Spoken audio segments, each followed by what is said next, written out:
Assalamualaikum warahmatullahi wabarakatuh. Saya Divsika Cayanda Imrani dari kelompok 10 akan mempresentasikan tentang perilaku perencanaan pelayanan kesehatan.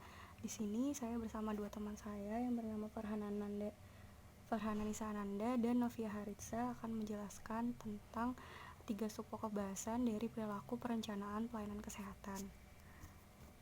Jadi subpokok bahasan yang akan kita bahas yaitu yang pertama tentang respon terhadap sakit, yang kedua ada konsep pelayanan kesehatan, yang ketiga ada model penggunaan pelayanan kesehatan yang di dalamnya terdapat konsep Health Belief Model atau HBM, konsep Anderson dan Newman, konsep demografi, dan konsep struktur sosial. Subpokok bahasan yang pertama kita bahas yaitu tentang respon terhadap sakit. Jadi, pengertian perilaku sakit menurut Noto Atmojo tahun 2003 yaitu merupakan perilaku yang berhubungan dengan kondisi yang menyebabkan seseorang menaruh perhatian terhadap gejala yang ada pada dirinya. Kemudian, seseorang tersebut mencari pertolongan. Perilaku sakit mencakup respon seseorang terhadap sakit dan penyakit, persepsinya terhadap sakit, pengetahuan tentang penyebab dan gejala penyakit, pengobatan penyakit, dan lain sebagainya. Pada saat individu sakit, terdapat beberapa tindakan atau perilaku yang muncul. Di antaranya ada 3. Yang pertama, didiamkan saja atau no action. Yang kedua, pengobatan sendiri atau self-treatment. Dan yang ketiga, mencari penyembuhan atau pengobatan keluar, yaitu ke fasilitas pelayanan kesehatan. Nah, yang pertama itu ada didiamkan saja atau no action. Jadi, pada tindakan ini, sakit tersebut diabaikan oleh individu. Dan individu tersebut tetap menjalankan aktivitasnya sehari-hari. Alasan mereka merespon seperti ini dikarenakan kondisi sakit yang dirasakan tidak mengganggu kegiatan yang sedang ia laksanakan. Mereka beranggapan bahwa tanpa melakukan sesuatu pun gejalanya akan hilang dengan sendirinya. Maka tak jarang masyarakat lebih mementingkan kegiatan dibandingkan dengan mengobati sakit yang dideritanya. Hal ini menjadi bukti bahwa kesehatan belum menjadi prioritas bagi sebagian masyarakat. Nah, yang kedua, ada pengobatan sendiri atau dikenal dengan self-treatment. Jadi, pengobatan sendiri itu dibagi jadi 2, pengobatan secara tradisional dan modern. Kalau secara tradisional itu masih menjadi pilihan di masyarakat pedesaan, karena mereka dapat lebih mudah menjangkau pelayanan tradisional tersebut. Nah, yang ketiga itu ada mencari penyembuhan. Jadi saat individu sakit pasti dia cari penyembuhan untuk dirinya dengan pengobatan keluar, yaitu ke fasilitas pelayanan kesehatan. Nah, fasilitas pelayanan kesehatan yang dimaksud itu terdapat menjadi 2, yaitu ada fasilitas pelayanan kesehatan tradisional dan fasilitas pelayanan kesehatan modern atau profesional. Nah, pelayanan kesehatan atau fasilitas pelayanan kesehatan modern itu seperti puskesmas, poliklinik, bidan, praktik swasta maupun rumah sakit. Menurut Maulana tahun 2009, perilaku terhadap sakit dan penyakit merupakan respon internal dan eksternal dari dalam seorang individu ketika menanggapi rasa sakit dan penyakit, baik responnya itu dalam bentuk tertutup seperti dalam bentuk sikap maupun pengetahuan, dan dalam bentuk tindakan dan praktik atau dalam bentuk respon yang sudah terbuka. Tingkatan perilaku terhadap sakit dan penyakit menurut Maulana tahun 2009 itu terbagi menjadi 4. Yang pertama itu ada pemeliharaan kesehatan atau health promotion behavior, di mana individu akan menjaga dan meningkatkan kesehatannya dan memelihara kesehatannya. Yang kedua ada pencegahan penyakit atau health prevention behavior, di mana individu akan melakukan pencegahan terhadap penyakitnya. Dan yang ketiga ada pencarian pengobatan atau health seeking behavior, di mana individu akan mencari fasilitas pelayanan kesehatan untuk mengobati penyakitnya. Dan yang terakhir ada pemulihan kesehatan atau health rehabilitation behavior, di mana individu akan menjaga kesehatannya ketika dia telah berobat dan sembuh. Selanjutnya ada contoh perilaku sakit menurut Asmadi tahun 2008. Di antaranya yang pertama itu tidak memegang tanggung jawab selama sakit. Contohnya ketika ibu rumah tangga sakit, maka tugasnya sebagai ibu rumah tangga yang mengurus rumah tangga akan digantikan oleh ayah. Nah, yang kedua ada bebas dari tugas dan peran sosial. Contohnya seperti ketua RT. Apabila ketua RT sedang sakit, maka tugasnya akan digantikan oleh wakil ketua RT-nya. Dan yang ketiga ada berupaya mencapai kondisi sehat secepat mungkin. Ketika seseorang sakit, maka seseorang tersebut pasti akan berupaya untuk mengobati dirinya sendiri, seperti ke fasilitas pelayanan kesehatan, puskesmas dan rumah sakit. Dan yang selanjutnya ada bersama keluarga mencari bantuan dengan segera. Apabila salah satu anggota keluarga sakit, maka akan berpotensi untuk menularkan ke anggota keluarga lainnya. Oleh karena itu, keluarga akan mencari bantuan dengan segera, yaitu ke fasilitas pelayanan kesehatan seperti puskesmas dan rumah sakit untuk mengobati penyakitnya. Pokok bahasan yang kedua yang akan kita bahas yaitu tentang konsep pelayanan kesehatan. Jadi, pelayanan kesehatan menurut UU nomor 36 tahun 2009 tentang kesehatan, yaitu pelayanan kesehatan merupakan upaya yang diselenggarakan sendiri atau secara bersama-sama dalam suatu organisasi untuk memelihara dan meningkatkan kesehatannya, mencegah dan menyembuhkan penyakit, serta memulihkan kesehatan perseorangan, keluarga, kelompok, ataupun masyarakat. Nah, bentuk pelayanan kesehatan menurut UU nomor 36 tahun 2009 pasal 52 ayat 1 terbagi menjadi dua, yaitu pelayanan kesehatan perseorangan dan pelayanan kesehatan masyarakat. Yang pertama kita bahas yaitu tentang pelayanan kesehatan perorangan. Jadi, pelayanan kesehatan ini banyak diselenggarakan oleh perorangan secara mandiri atau self-care, dan keluarga atau family care atau kelompok anggota masyarakat, yang bertujuan untuk menyembuhkan penyakit dan memulihkan kesehatan perseorangan dan keluarga.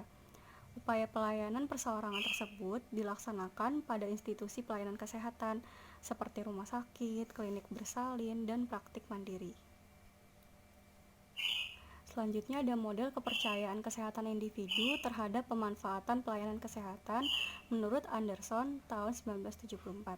Jadi ini terbagi menjadi tiga, yaitu yang pertama ada karakteristik predisposisi, yang kedua ada karakteristik pendukung, dan yang ketiga ada karakteristik kebutuhan.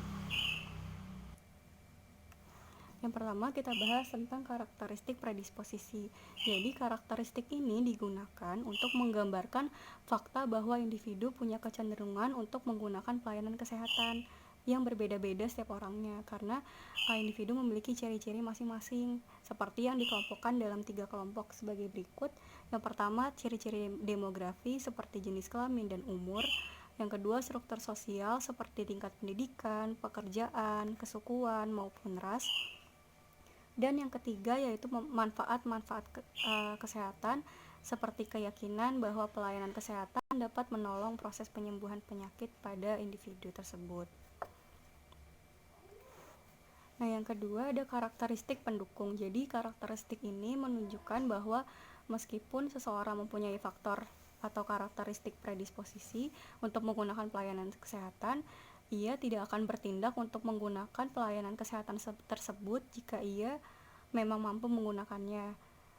Nah, penggunaan pelayanan kesehatan yang ada tergantung pada kemampuan seorang individu tersebut untuk membayar.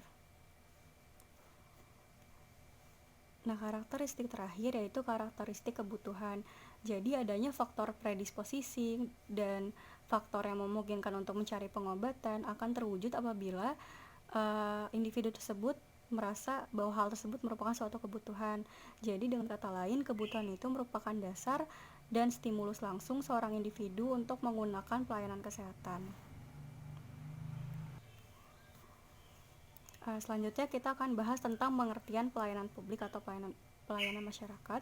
Jadi menurut Irsan tahun 2012, pelayanan publik itu diartikan sebagai pemberian layanan atau melayani keperluan orang atau masyarakat yang mempunyai kepentingan dan pada organisasi itu sesuai dengan aturan pokok dan tata cara yang ditetapkan atau sesuai dengan prosedur, sebagaimana telah dikemukakan bahwa pemerintah pada hakikatnya itu memberikan pelayanan kepada masyarakat.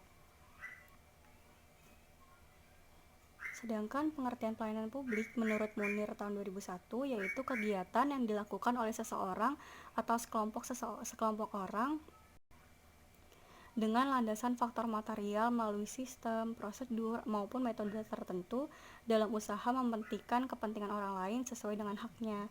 Jadi tujuan pelayanan publik itu untuk mempersiapkan pelayanan publik yang dikehendaki dan dibutuhkan oleh publik, dan bagaimana menyatakan dengan tepat kepada publik mengenai pilihannya dan cara mengaksesnya yang direncanakan dan disediakan oleh pemerintah.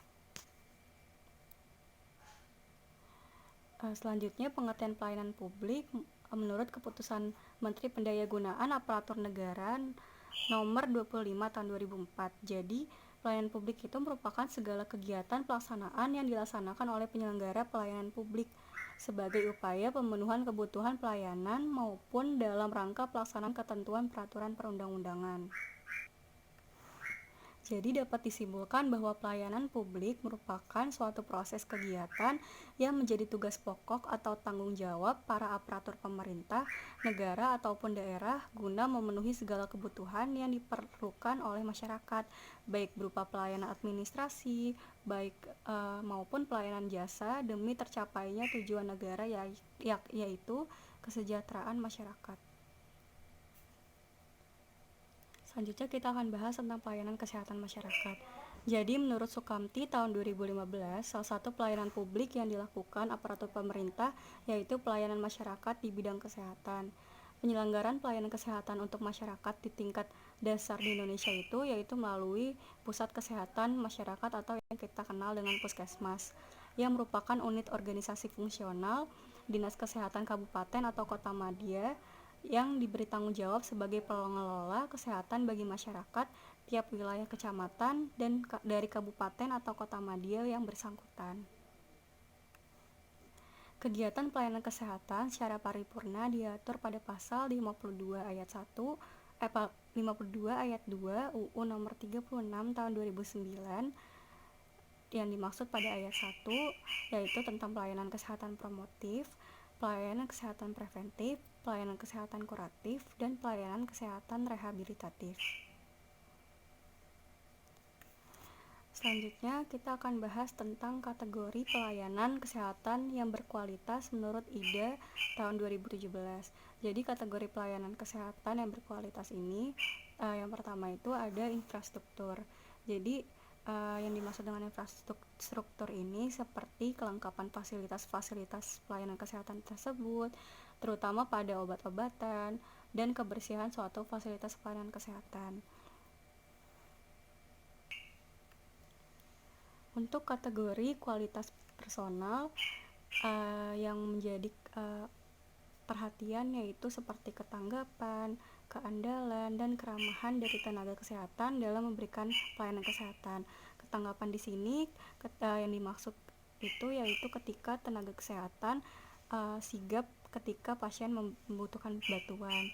Keandalan di sini yaitu tenaga kesehatan yang berkompeten sehingga dapat diandalkan untuk melayani pasien. Dan keramahan itu bagaimana komunikasi antara tenaga kesehatan dengan pasien sehingga pasien mendapatkan pelayanan yang baik. Selanjutnya ada pelayanan medis. Jadi pelayanan medis itu seperti pasien yang mendapatkan informasi yang jelas, mendetail, dan berbagai aspek tentang kesehatannya. Jadi pelayanan medis itu kuncinya itu komunikasi. Ketika pasien mendapatkan informasi yang jelas dan mendetail tentang kesehatannya. Yang memberikan pelayanan medis di sini tidak hanya dokter, tetapi tenaga kesehatan masyarakat juga berperan dalam pelayanan medis, yaitu dengan memberikan promosi kesehatan, seperti bagaimana cara untuk melakukan perilaku hidup bersih dan sehat. Dan selain tenaga kesehatan masyarakat, petugas kesehatan farmasi juga berperan andil dalam pelayanan medis di sini, yaitu dengan memberikan edukasi tentang obat yang dia berikannya, bagaimana cara menggunakannya, apa efek samping obatnya, waktu yang tepat dalam mengonsumsi obat tersebut sesuai dengan kebutuhan pasien yang berobat. Kategori selanjutnya yaitu ada pelayanan administrasi seperti waktu tunggu pada proses pendaftaran, pemeriksaan dokter, pemeriksaan laboratorium, serta pengambilan obat. Jadi waktu tunggu di sini sangat penting, di mana pasien mengharapkan agar waktu tunggunya itu tidak terlalu lama. Maka karena itu pasien berharap agar rumah sakit atau fasilitas pelayanan kesehatan lainnya menambah jumlah tenaga kesehatan khususnya di bagian pendaftaran agar tidak terjadi antrian yang sangat panjang yang menghambat pasien untuk menerima pelayanan kesehatan dengan segera. Kategori selanjutnya yaitu keamanan seperti memberikan obat yang aman dan berkualitas kepada pasien, pemeriksaan kesehatan yang sesuai dengan prosedur atau SOP, menggunakan peralatan kesehatan yang terjamin dan bersih, serta tidak membahayakan pasien. Jadi di sini fasilitas pelayanan kesehatan dituntut untuk memberikan keamanan dan kenyamanan kepada pasien melalui hal-hal tersebut.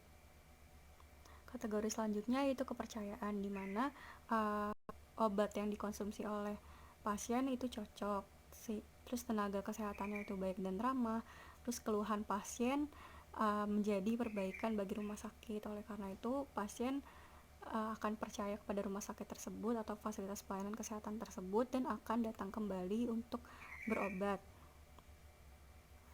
Dan untuk kategori pelayanan kesehatan yang berkualitas menurut IDA tahun 2017 yang terakhir yaitu akses, di mana letak dari fasilitas pelayanan kesehatan tersebut harus dapat diakses dengan mudah oleh masyarakat, seperti letaknya yang strategis sehingga dapat diakses melalui transportasi umum, lalu lintas menuju serta yang ada di sekitar fasilitas pelayanan kesehatan pun lancar dan tidak menghambat pasien gawat darurat untuk mencapai rumah sakit dan segera mendapat pelayanan kesehatan. Jadi kategori ini sangat penting karena masyarakat akan cenderung mencari fasilitas pelayanan kesehatan yang mudah untuk dijangkau dari lokasi tempat tinggalnya.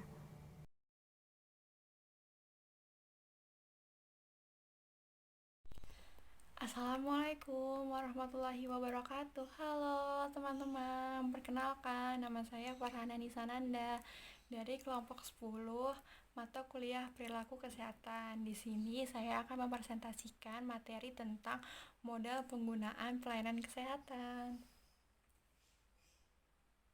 Jadi terdapat 9 konsep model penggunaan pelayanan kesehatan. Yang pertama itu ada konsep Health Belief Model, yang kedua ada konsep Anderson dan Newman, yang ketiga itu ada konsep demografi, yang keempat ada konsep struktur sosial, yang kelima ada konsep model sosial psikologis, yang keenam ada konsep model sumber daya keluarga, yang ketujuh ada konsep model sumber daya masyarakat, yang kedelapan ada konsep model sistem, dan yang kesembilan ada konsep model kepercayaan. Selanjutnya kita akan membahas definisi tentang model penggunaan pelayanan kesehatan. Jadi di sini ada definisi tentang penggunaan. Menurut KBBI itu penggunaan adalah sebuah proses, cara, atau perbuatan kita dalam menggunakan sesuatu berupa produk atau barang. Selanjutnya, yang kedua itu definisi tentang pelayanan kesehatan. Nah, pelayanan kesehatan ini merupakan upaya memelihara dan meningkatkan kesehatan untuk mencegah penyakit, menyembuhkan penyakit, dan memulihkan kesehatan seseorang, keluarga, masyarakat dengan penyediaan layanan kesehatan. Selanjutnya, kalau kita gabungkan definisi penggunaan dengan definisi pelayanan kesehatan, dapat disimpulkan bahwa penggunaan pelayanan kesehatan merupakan sebuah cara atau perbuatan menggunakan fasilitas pelayanan kesehatan, baik itu berupa rawat jalan, rawat inap, kunjungan rumah yang diselenggarakan secara sendiri ataupun bersama-sama untuk mencegah penyakit, menyembuhkan penyakit, dan memulihkan kesehatan seseorang, keluarga, ataupun masyarakat. Selanjutnya di sini ada model pelayanan kesehatan. Jadi definisi dari model pelayanan kesehatan itu merupakan sebuah tata cara melakukan pelayanan kesehatan. Nah, pelayanan kesehatan ini pada dasarnya ada dua pihak, pihak pertama dan pihak kedua. Bedanya apa sih? Kalau pihak pertama itu merupakan pihak konsumen kesehatan, sebagai pihak yang membutuhkan layanan kesehatan. Lalu kalau yang pihak kedua ini merupakan tenaga kesehatan sebagai penyedia layanan kesehatan. Selanjutnya, kalau dapat disimpulkan bahwa model penggunaan pelayanan kesehatan merupakan macam-macam ragam pemakaian dari setiap upaya yang diselenggarakan sendiri atau secara bersama-sama untuk memelihara dan meningkatkan kesehatan perseorangan ataupun masyarakat. Selanjutnya dijelaskan di sini ada 4 tujuan menurut Anderson dan Newman, menjelaskan bahwa model penggunaan pelayanan kesehatan ini dapat membantu atau memenuhi satu atau lebih dari 4 tujuan berikut. Jadi kita bahas satu persatu ya. Jadi tujuan yang pertama ini dijelaskan bahwa untuk melukiskan hubungan kedua belah pihak antara faktor penentu dan dari penggunaan pelayanan kesehatan. Jadi maksudnya ialah melukiskan hubungan, menggambarkan hubungan antara pihak pertama yang tadi dijelaskan sebelumnya dengan pihak kedua sebagai penggunaan pelayanan kesehatan. Selanjutnya tujuan kedua itu untuk meringankan peramalan kebutuhan-kebutuhan masa depan dalam pelayanan kesehatan. Jadi kita dapat membayangkan, menganalisa kebutuhan apa sih yang dapat kita butuhkan di masa yang akan datang, seperti itu. Selanjutnya tujuan ketiga itu untuk menentukan ada atau tidaknya pelayanan dari pemakaian pelayanan kesehatan yang berat sebelah. Maksudnya di sini ialah misalkan ada pelayanan kesehatan yang berat sebelah, berarti jangan sampai pelayanan kesehatan itu menjadi tumpang tindih. Seperti itu. Misalkan pelayanan kesehatan itu sudah sesuai dengan jumlah yang ada, tapi pelayanan kesehatan yang satunya ini dia overload atau berlebihan. Nah, jangan sampai yang satunya ini nanti adanya kekurangan, yang satunya berlebihan, dia jadinya adanya tumpang tindih, seperti itu. Selanjutnya itu untuk menilai pengaruh pembentukan program atau proyek-proyek pemeliharaan kesehatan yang baru. Jadi di sini bisa juga sebagai menilai program kesehatan yang baru, seperti itu. Selanjutnya kita akan membahas tentang teori health belief model. Jadi di dalam teori health belief model itu ada definisi dari health belief model itu sendiri. Apa sih definisinya?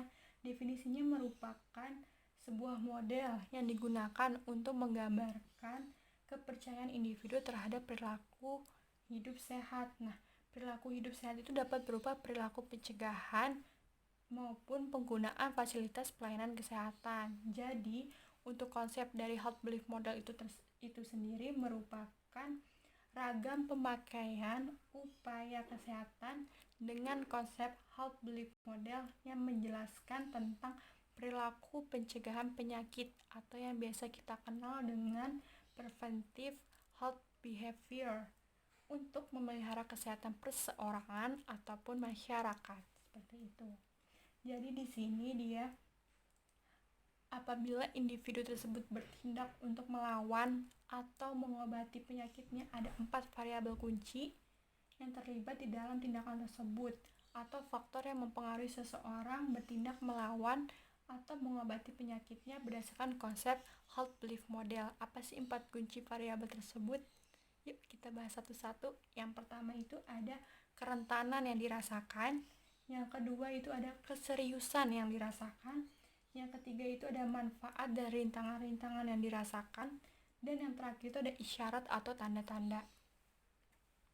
Jadi kita bahas satu-satu ya. Yang pertama tadi kan kerentanan yang dirasakan.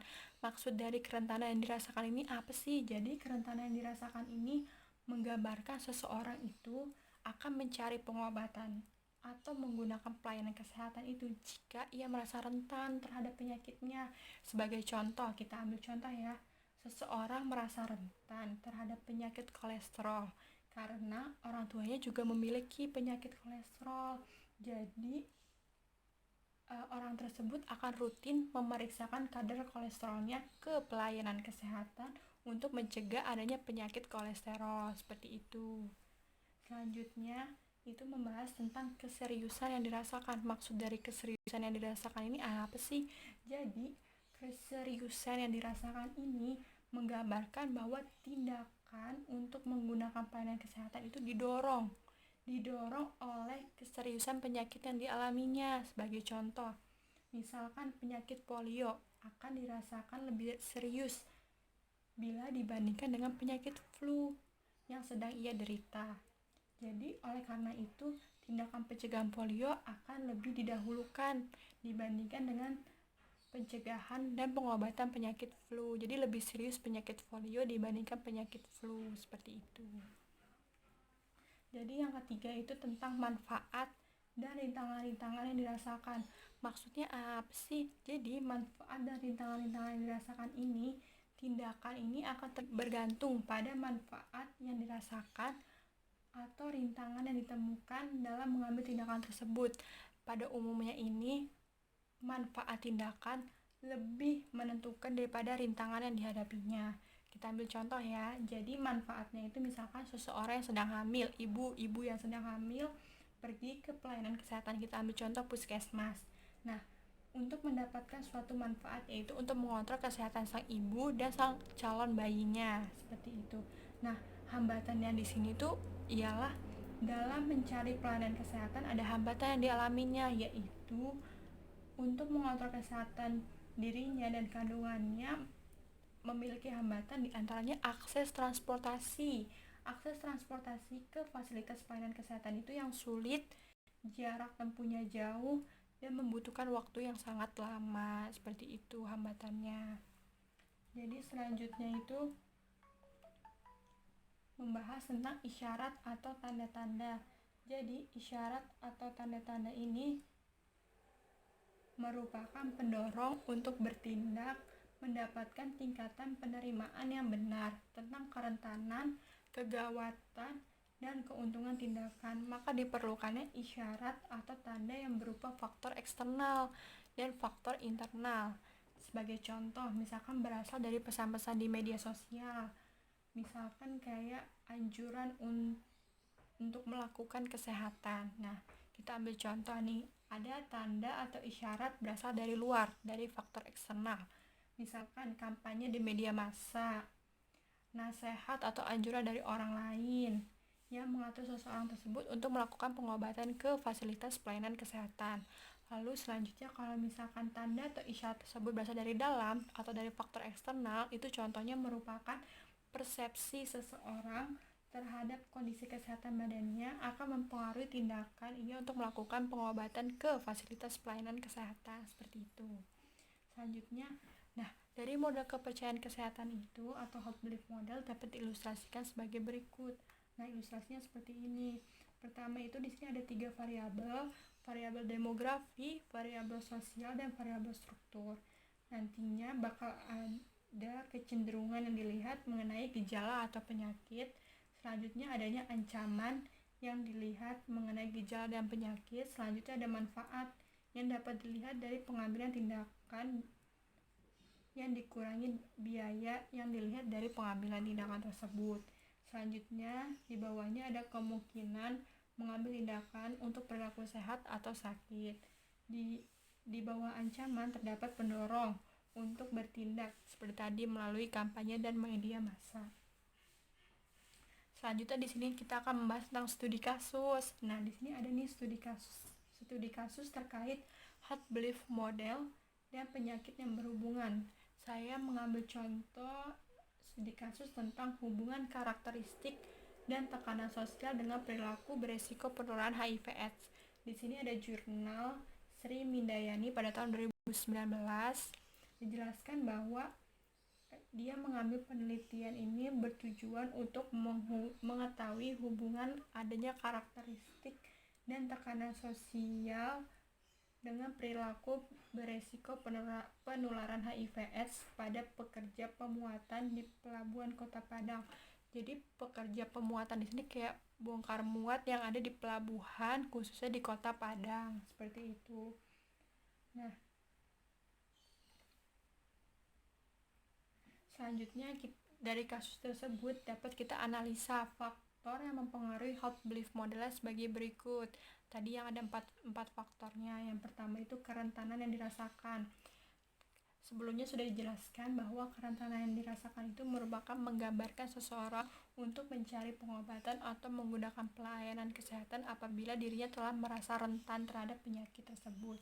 Maka dapat disimpulkan bahwa kerentanan yang dirasakan mempengaruhi seseorang dalam bertindak terhadap perilakunya, terhadap penyakit yang dideritanya, seperti itu. Nah, sebagai contoh, kita ambil dari kasus yang tadi, WBP atau yang dikenal dengan warga binaan masyarakat memiliki persepsi bahwa mereka dapat menderita HIV/AIDS, seperti itu. Selanjutnya, faktor yang kedua itu tentang keseriusan yang dirasakan, menggambarkan tindakan menggunakan pelayanan kesehatan itu didorong oleh keseriusan penyakit yang dideritanya. Sebagai contoh, keseriusan yang dirasakan ini dapat mempengaruhi tindakan menggunakan pelayanan kesehatan yang didorong oleh keseriusan penyakit yang dialami oleh seseorang tersebut. Nah, contoh dari kasus yang tadi yaitu percaya bahwa HIV/AIDS ini adalah penyakit menular, sehingga WBP, warga binaan permasyarakatan, menghindari aktivitas yang dapat menyebabkan penyakit HIV/AIDS, seperti itu. Selanjutnya, faktor yang ketiga. Faktor yang ketiga ini membahas tentang manfaat dan rintangan-rintangan yang dirasakan. Nah, manfaat dan rintangan-rintangan yang dirasakan ini akan mempengaruhi seseorang dalam bertindak sesuai rintangan yang dirasakan untuk mendapatkan pengobatan terhadap penyakitnya. Jadi contohnya itu dari kasus yang tadi, WBP atau warga binaan permasyarakatan percaya tentang penggunaan kondom dapat melindungi diri dari HIV/AIDS. Mereka akan mendapat keuntungan karena menggunakan kondom mencegah penularan HIV/AIDS. Nah, selanjutnya persepsi bahwa menggunakan kondom itu dapat menurunkan kenyamanan saat berhubungan seks, mengidentifikasi bagaimana dapat berhubungan seks dengan nyaman walaupun menggunakan kondom, seperti itu. Selanjutnya, faktor yang keempat membahas tentang isyarat atau tanda-tanda, merupakan suatu tanda yang dirasakan akan mendorong seseorang untuk bertindak sesuai dengan penyakitnya. Sebagai contoh dari kasus yang tadi, persepsi menggunakan kondom menurunkan kenyamanan saat berhubungan seks, mengidentifikasi bagaimana dapat berhubungan seks dengan nyaman walaupun dengan menggunakan kondom, seperti itu. Nah, selanjutnya kita akan membahas tentang model Anderson dan Newman. Jadi model Anderson dan Newman itu mengembangkan model perilaku kesehatan dan pemanfaatan pelayanan kesehatan serta konsekuensinya. Jadi di sini ada dua faktor determinannya, yaitu faktor lingkungan dan karakteristik populasi serta konsekuensi outcome pada status kesehatannya. Nah, model ini dapat digambarkan sebagai berikut. Yang pertama itu ada environment atau lingkungan. Yang kedua itu ada population karakteristik atau karakteristik populasi. Yang ketiga itu ada health behavior, dan yang keempat itu ada outcome. Nah, di dalam environment itu ada healthcare system sama external environment. Nah, lalu yang population karakteristik itu ada predisposing, enabling resources, sama need. Selanjutnya yang health behavior itu ada personal health practice dan use of health service. Selanjutnya yang outcome ada perceived health status dan consumer satisfaction. Selanjutnya, karakteristik populasi atau population karakteristik itu dikelompokkan menjadi 3. Yang tadi ada predisposisi, enabling, sama need karakteristik. Jadi kalau yang karakteristik predisposisi ini merupakan fungsi dari karakteristik ini menggambarkan sebuah fakta bahwa tiap individu mempunyai kecenderungan untuk menggunakan pelayanan kesehatan yang berbeda-beda. Nah, karakteristik ini dapat dibagi lagi menjadi 3 kelompok. Yang pertama itu ada ciri-ciri demografi, contohnya kayak jenis kelamin, umur, jumlah keluarga, dan status perkawinan. Yang kedua itu ada struktur sosial, seperti tingkat pendidikan, etnis, budaya, jaringan sosial, interaksi sosial, budaya, dan pekerjaan. Yang ketiga itu ada keyakinan kesehatan, yang meliputi nilai yang berhubungan dengan kesehatan dan kesakitan, sikap terhadap pelayanan kesehatan, dan pengetahuan tentang penyakit itu sendiri. Selanjutnya, karakteristik pemungkin atau enabling karakteristik.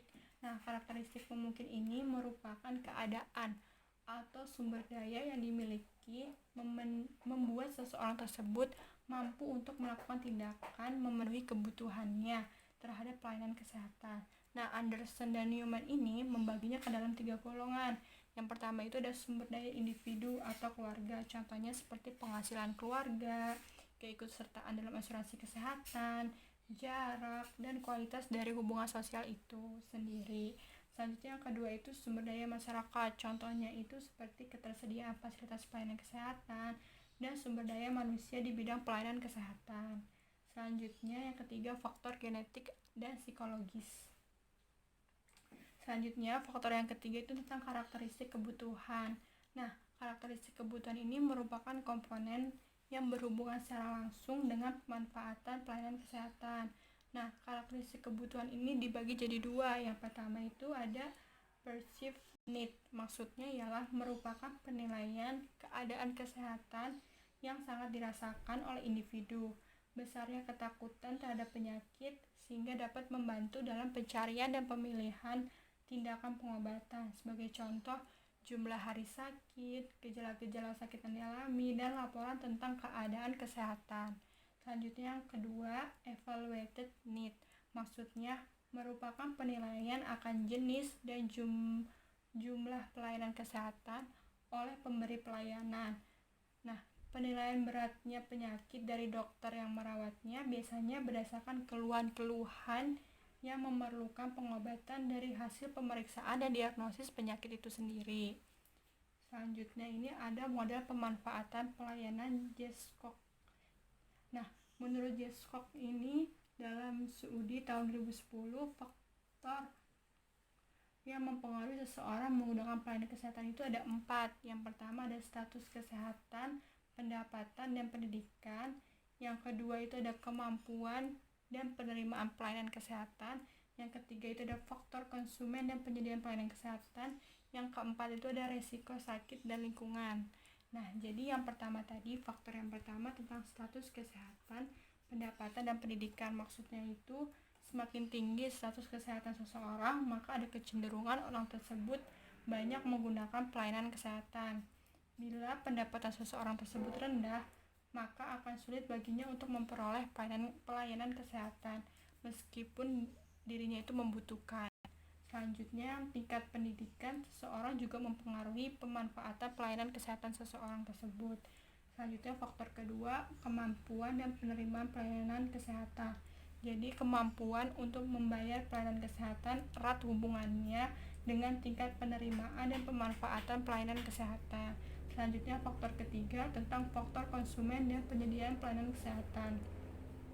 Penyediaan pelayanan kesehatan mempunyai peranan besar dalam menentukan tingkat dan jenis layanan kesehatan bagi konsumen. Adanya consumer ignorance sering menyebabkan terjadinya overutilization pelayanan kesehatan yang berlebih, seperti itu. Selanjutnya, resiko sakit dan lingkungan. Faktor lingkungan sangat mempengaruhi status kesehatan individu dan masyarakat. Lingkungan yang sehat memberikan resiko yang rendah. Seperti itu. Jadi sekian presentasi dari saya tentang model penggunaan pelayanan kesehatan. Kurang lebihnya mohon maaf. Wassalamualaikum warahmatullahi wabarakatuh.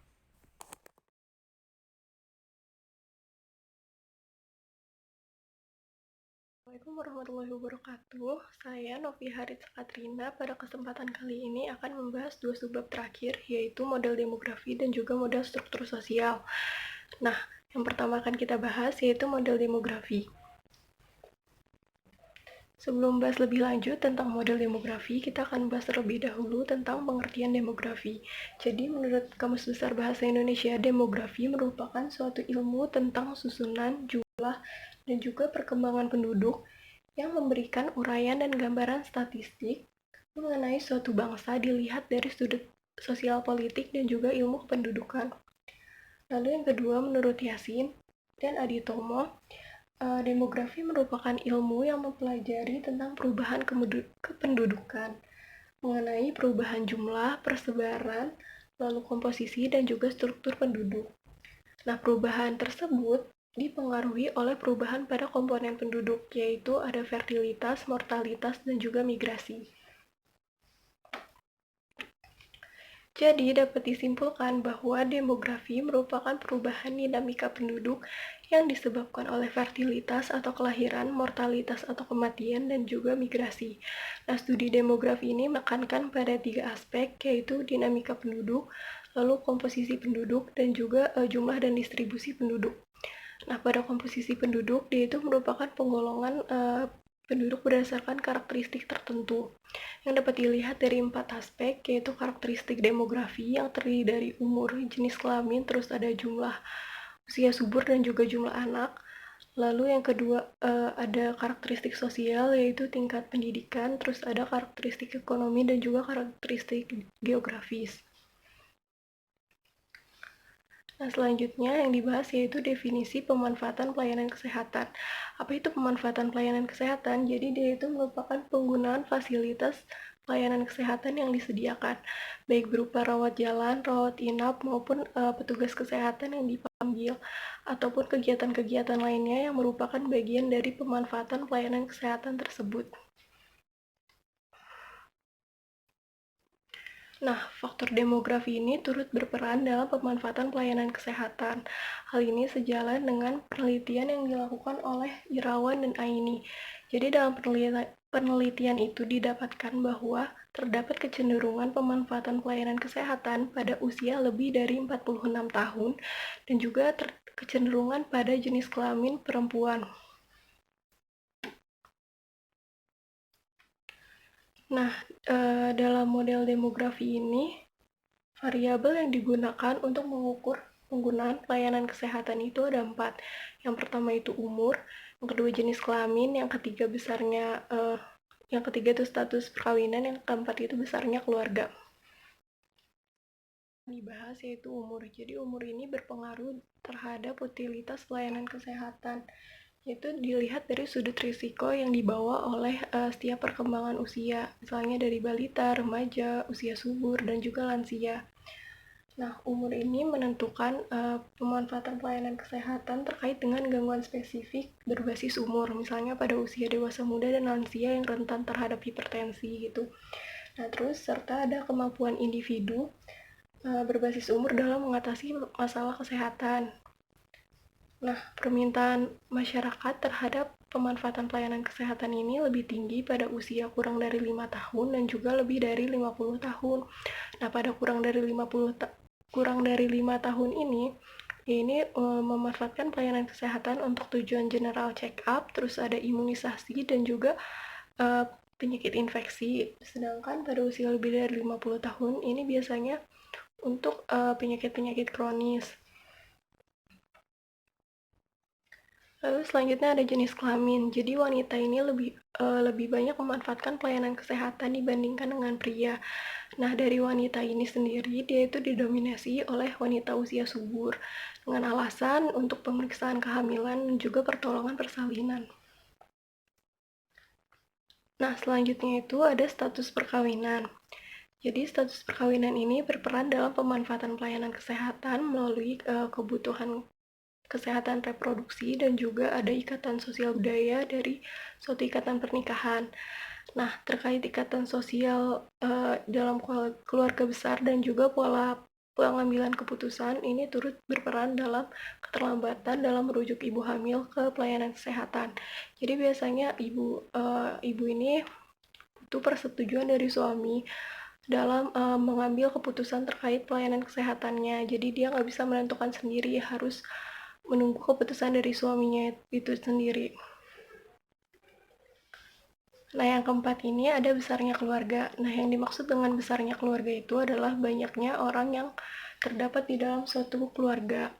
Nah, besarnya keluarga ini ada 2, ada keluarga besar dan juga keluarga inti. Nah, keluarga besar ini merupakan satu keluarga yang terdiri dari 1 atau 2 keluarga inti yang tinggal dalam satu rumah dan saling menguntungkan. Lalu kalau keluarga inti ini merupakan satu keluarga yang terdiri dari orang tua dan juga anak, dimana dia ini tinggal terpisah dari sanak familinya. Jadi di keluarga inti ini yang tinggal itu hanya ayah, ibu, dan juga anak. Nah, semakin besar anggota keluarga, maka semakin kecil juga tingkat pemanfaatan pelayanan kesehatannya. Jadi di sini jumlah anggota keluarga ini mempengaruhi tingkat pelayanan kesehatan karena berhubungan dengan yang pertama itu ada kemampuan, lalu ada penghasilan, yang ketiga itu kesempatan dalam memperoleh pelayanan kesehatan. Jadi misalnya pada keluarga dengan anggota yang besar punya tingkat pendapatan yang sama dengan keluarga dengan jumlah anggota keluarga yang lebih sedikit. Maka di jumlah anggota keluarga yang lebih besar ini dia akan memanfaatkan pendapatannya untuk kebutuhan yang dianggap lebih penting dibandingkan dengan anggota keluarga yang lebih kecil. Nah, kesempatan memperoleh pengobatan dari keluarga dengan jumlah anggota yang kecil itu akan lebih besar dibandingkan dengan anggota yang keluarganya lebih banyak. Jadi makanya jumlah anggota keluarga yang sedikit ini dia punya pemanfaatan pelayanan kesehatan yang lebih besar. Nah, selanjutnya adalah model struktur sosial. Jadi sebelumnya akan dibahas dulu apa itu struktur sosial. Jadi yang pertama, ada istilah struktur yang berasal dari bahasa Latin, yaitu struktur, yang artinya menyusun. Nah, sedangkan Waluya pada tahun 2009 berpendapat bahwa struktur sosial itu berarti susunan masyarakat. Lalu Kuncharaningrat mendefinisikan struktur sosial sebagai kerangka yang dapat menggambarkan kaitan antara unsur-unsur yang terdapat dalam masyarakat. Nah, di sini Abdul Shani pada tahun 1994 menjelaskan bahwa di dalam struktur sosial terdapat hubungan timbal balik yang menjadi tatanan sosial masyarakat, sehingga status dan peran akan membentuk keteraturan perilaku yang nantinya membentuk masyarakat. Nah, selanjutnya ada definisi dari status sosial. Jadi yang dimaksud dengan status sosial yaitu kedudukan seseorang dalam suatu kelompok dan juga hubungannya dengan anggota kelompok tersebut, di mana kedudukan tersebut akan dibandingkan berdasarkan nilai dan kuantitasnya yang nantinya akan memperlihatkan bahwa adanya perbedaan kedudukan yang rendah dan juga yang tinggi. Selanjutnya ada ciri-ciri struktur sosial. Ini tuh ada 5 ciri. Yang pertama itu ada struktur sosial dapat diartikan sebagai hubungan sosial yang nantinya akan memberikan bentuk pada kehidupan sosial, sehingga memberikan batasan terhadap aksi-aksi yang dilakukan dalam bentuk organisatoris. Lalu yang kedua, struktur sosial dapat dilihat melalui hubungan antar individu pada periode tertentu. Artinya segala bentuk pola interaksi sosial dalam masyarakat telah tercakup dalam suatu struktur sosial. Lalu struktur sosial merupakan seluruh kebudayaan masyarakat. Artinya, semua karya, cipta, dan rasa manusia sebagai anggota masyarakat merupakan aspek dari struktur sosial. Misalnya itu ada komputer, terus ada alat pertanian, ada mobil, pesawat, kesenian, dan juga ilmu pengetahuan. Terus, struktur sosial ini merupakan realitas sosial yang bersifat statis, sehingga dapat dilihat sebagai kerangka tatanan dari berbagai bagian tubuh yang membentuk struktur. Ini misalnya dalam sebuah organisasi itu ada ketua, ada wakil, terus ada bendahara, sekretaris, dan seksi-seksi. Dan yang terakhir ini, struktur sosial merupakan transformasi masyarakat yang terdiri dari perubahan dan perkembangan. Nah, pada model struktur sosial, variabel yang digunakan dalam pemanfaatan pelayanan kesehatan itu ada 2, yaitu variabel pendidikan dan juga variabel pekerjaan. Yang pertama ini ada variabel pendidikan. Di definisi dari pendidikan itu sendiri, yang pertama menurut KBBI, pendidikan merupakan pengubahan sikap dan tingkah laku dari seseorang atau kelompok orang dalam usaha mendewasakan manusia melalui proses pengajaran, latihan, dan juga perbuatan dan cara mendidik. Lalu yang kedua ada Moses. Pada tahun 2012, dia berpendapat bahwa pendidikan merupakan suatu proses pengalihan pengetahuan dari seseorang ke orang lain sesuai dengan standar yang ditetapkan oleh para ahli. Sehingga dapat disimpulkan bahwa pendidikan merupakan proses pengalihan pengetahuan melalui upaya pengajaran dan latihan dengan tujuan untuk mengubah sikap dan juga tingkah laku serta mendewasakan seseorang. Nah, status pendidikan ini erat kaitannya juga dengan kesadaran dan pengetahuan terhadap kesadaran dan pengetahuan seseorang itu sendiri. Nah, sehingga status pendidikan ini akan berpengaruh terhadap pemanfaatan pelayanan kesehatan. Jadi biasanya masyarakat dengan tingkat pendidikan yang lebih rendah ini dia punya kesadaran dan pengetahuan yang lebih rendah juga terkait dengan manfaat dari pelayanan kesehatan tersebut. Jadi dia karena kurangnya pengetahuan dan kesadaran ini, maka dia pemanfaatan pelayanan kesehatannya atau penggunaannya ini lebih rendah. Nah, sedangkan pendidikan yang lebih tinggi, dia ini udah punya pengetahuan yang lebih baik gitu terhadap manfaat dari pelayanan kesehatan. Terus dia juga punya akses informasi yang lebih baik terhadap dia juga mampu mengenali gejala penyakit dan juga karena dia udah tahu gejala penyakit, maka dia punya keinginan untuk memanfaatkan pelayanan kesehatan. Nah, variabel berikutnya yaitu pekerjaan. Jadi yang pertama definisi dari pekerjaan yaitu pekerjaan adalah menurut KBBI pekerjaan adalah pencaharian yang dijadikan pokok penghidupan dan juga sesuatu yang dilakukan untuk mencari nafkah.